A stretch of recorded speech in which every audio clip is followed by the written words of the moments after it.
want to tap into the Gullah Geechees.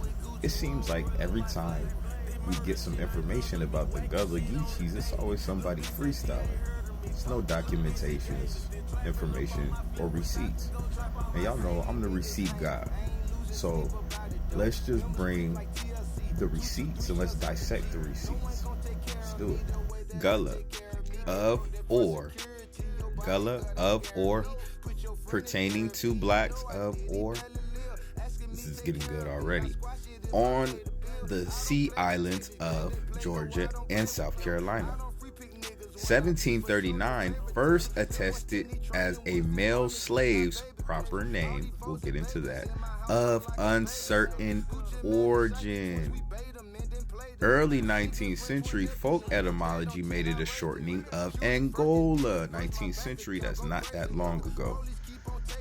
Homeland of many slaves, or keep these they throw this or in there. Traced it to West African tribal group called the Gollahs.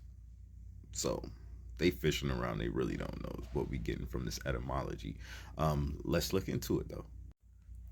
All right, y'all know I didn't come to play no games with these people. All right.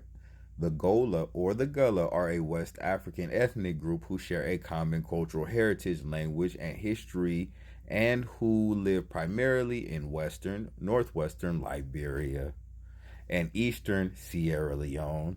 The Gola language is an isolate within Niger-Congo language family. As of 2015, it is spoken by 278,000 people.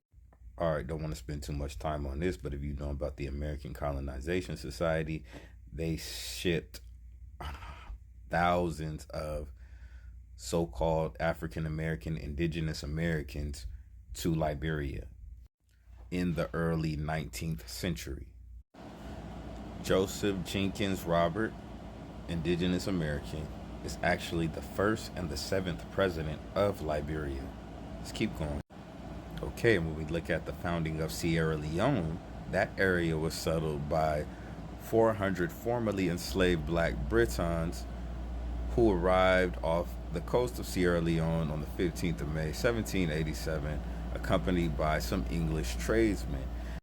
All right, this is a book that I got out of the Internet Archives. Y'all can go borrow and read into it. The Gullah people and their African heritage. Let's look into this. All right, let's read this.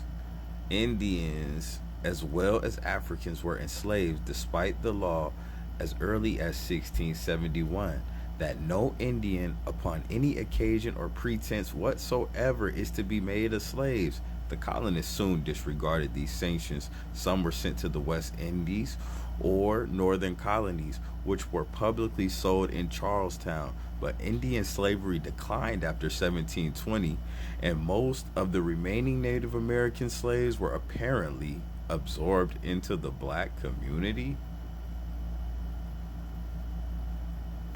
I'll let y'all think about that one. I don't even want to waste too much time in the video. All right, this is the black slave population in South Carolina. Black slave population, 1720 to 1790.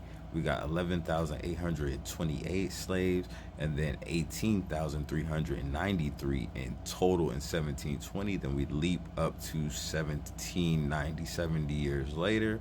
We have a total population of 107,000 for the enslaved, and then for the total we have 249,073. So there's way more freed so-called blacks in 1790 than there is enslaved in South Carolina, y'all.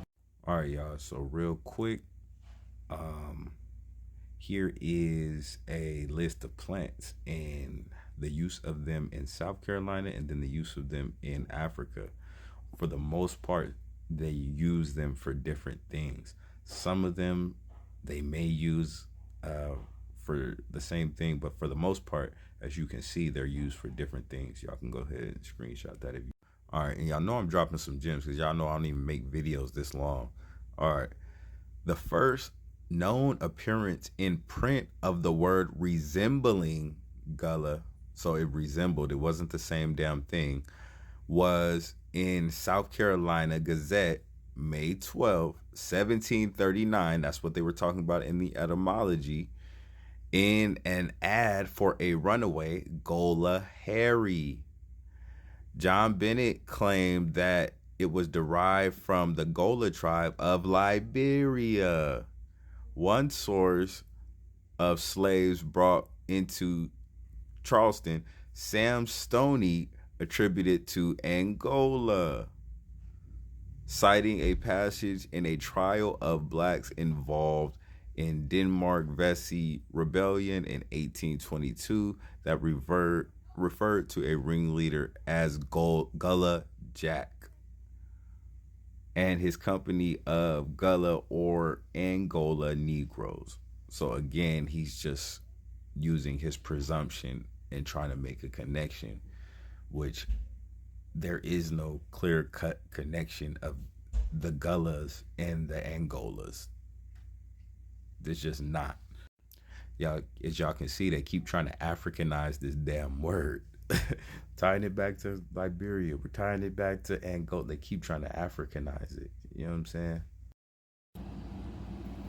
And as some of us know, Geechee from the Ogeechee River, the name perhaps from Muskogee, and could mean river of Uchis, Uchee Indians, referring to the neighboring people.